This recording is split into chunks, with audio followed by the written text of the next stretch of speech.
following up on an ongoing support. So, key concept. So, sustaining momentum. Then, overview. Sustaining momentum is vital for long-term success. It relies on regular follow-up, solid support systems, and timely motivations.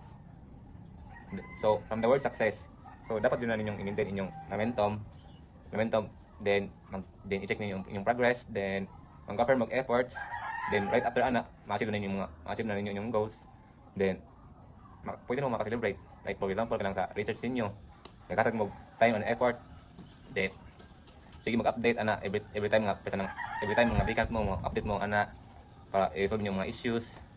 Like for example, kanang sa mong research, sing dapat yan ninyo para ma-achieve ninyo inyong goals. Then wala na may problema. Then ma-success na inyong success na. Like approve. Then next is core strategies. So regular check-ins. So scheduled meetings to track progress and tackle challenges. So for example, kanang may button nun, dapat din mong mag-schedule og exact date na kanus mo makita or para ang gidiring mo magsawat mo kung unsa yung ang buhaton, then para mahuman ninyo ba So next is ongoing support and coaching. So provide resources and guidance for continuous improvements. So for me lang kay mag-need man siya guidance no kay di man ta perfecto for example kanang sa ang project dapat mag-need siya guidance sa maestra, like sakto ba among gibuhat ipa-check na mo ba kung sakto ba or dili para ma-correct na mo among angay usbon para ma-achieve na mo among para mahuman na mo among project, din wala na ibuhaton sakto na. Then open day ka nang para ma-improve na among mga ang ibuhaton. Then next is recognition, celebration. So acknowledge achievements to enhance morale. So kuan kanang pagrupo, like namong research. Post mo research kay mamuti pang prima example sa akong kinabuhi ng research kung wala kuan. So for example sa mga research dapat yun nang i-acknowledge ang mga achievements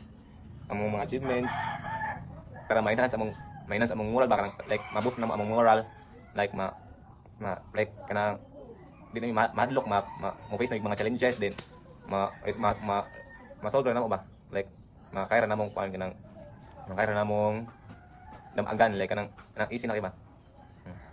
So next is goal adjustment. So adapt objectives based on feedback and progress. So for example kanang sa mo research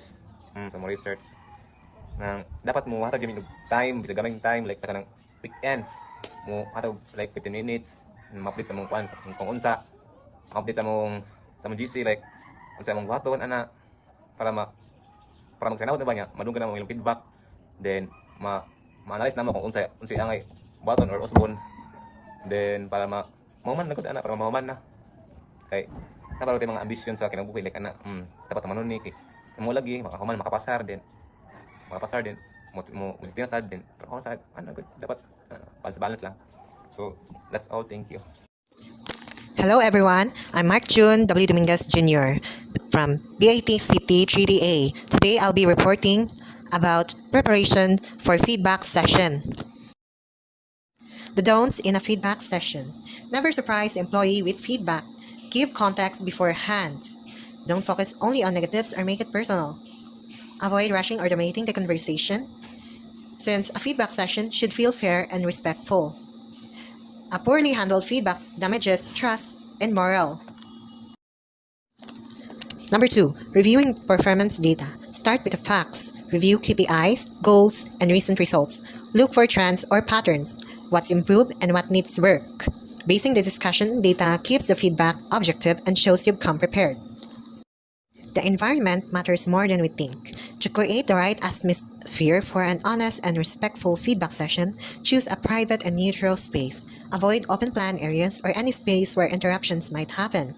The goal is to make the employee feel comfortable, respected, and safe enough to have a meaningful dialogue. Even something as simple as a quiet room with a table and chairs can set the right tone. This helps shift the feedback from something intimidating to something constructive and shows that you're approaching the conversation with professionalism and care.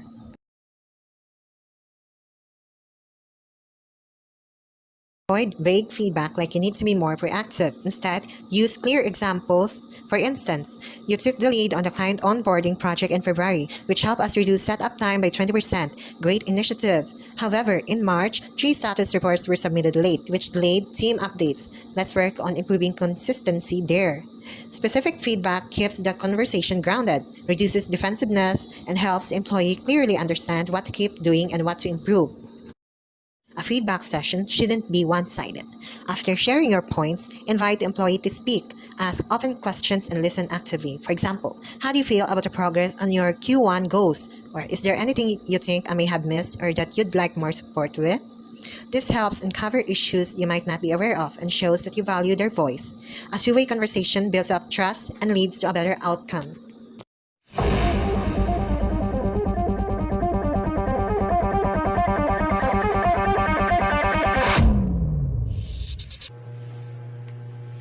So good day everyone, my topic is all about Lesson 5 Performance Management Appraisal Feedback.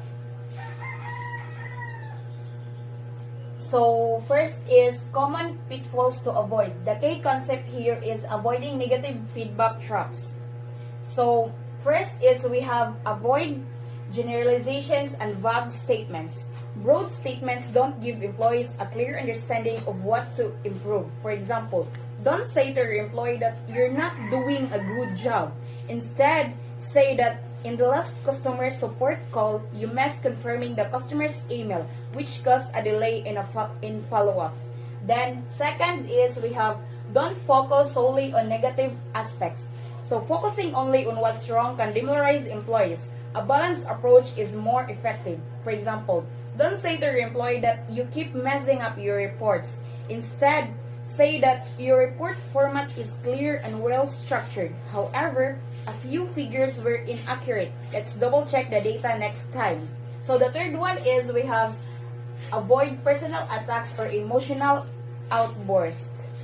So feedback should target the issue, not the person. For example, don't say to your employee that you're lazy and careless. Instead, say that I've noticed some tasks are being submitted past the deadline. Is there anything affecting your workflow that we can address? So that's the better one. Then fourth is we have don't offer unsolicited advice. So giving advice without understanding the context can come off as condescending. For example, don't say to your employee that you should just do it like I do. Instead, you say to them that how you usually approach this task. Would you be open to trying a different method that's worked well for others in the team? So that's exactly what we should say to the employees. So next is the conclusion. Conclusion of the performance management appraisal feedback. So the key concept here is the value of feedback in employee development. So first is we have effective feedback is essential for employee growth and organizational success. So for example is giving regular feedback helps an employee learn and grow, like a graphic designer who improves layout choices after feedback on readability.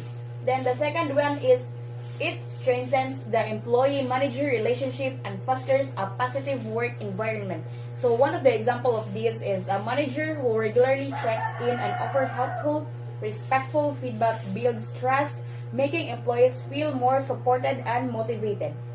So the third one here is the continuous improvement is a journey, not a destination. So one of the example of this is a new employee may struggle with communication initially, but with regular feedback and support, they steadily improve over months and eventually lead the project confidently.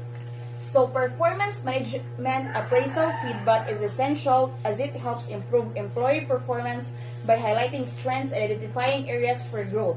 It boosts motivation, engagement, support career development, and ensures individual efforts align with organizational goals. Then additionally, it helps identify training needs, promotes open communication between employees and managers, and provides a fair basis for decisions related to promotions, rewards, and other HR actions.